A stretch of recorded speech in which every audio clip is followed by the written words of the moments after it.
Bienvenue dans ce journal Haïti, attaque meurtrière à Kenskoff. L'actualité nationale est dominée par une nouvelle attaque de grande ampleur à Kenskoff, dans les hauteurs de Port-au-Prince.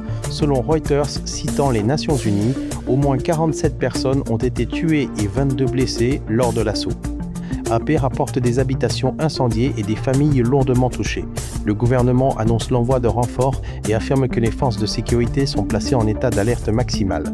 Le directeur général de la PNH, Vladimir Paraison, s'est rendu à Kenskoff et promet une réponse contre les groupes armés responsables. Sécurité, les gangs lourdement armés, le commandant en chef des forces armées d'Haïti, Derby Guerrier, reconnaît que certains groupes criminels disposent parfois d'un armement supérieur à celui des forces de sécurité. Cette déclaration intervient dans le cadre du forum consacré à la question « Quelle armée pour Haïti ?» à Torcelles, la PNH et la force de répression des gangs poursuivent parallèlement leurs opérations contre le gang Kras-Barrière. Des routes et barricades ont été dégagées afin de faciliter les interventions. Élections haïtiennes. Haïti se prépare toujours aux élections générales prévues le 13 décembre 2026.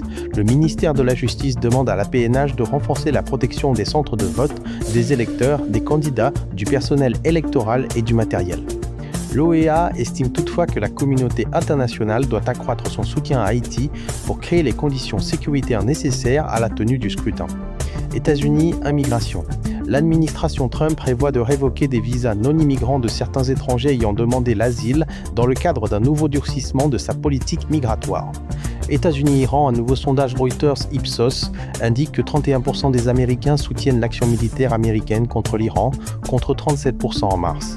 Washington accroît parallèlement la pression économique sur Téhéran avec de nouvelles sanctions. Les marchés mondiaux évoluent dans ce contexte, tandis que les prix du pétrole ont reculé mardi.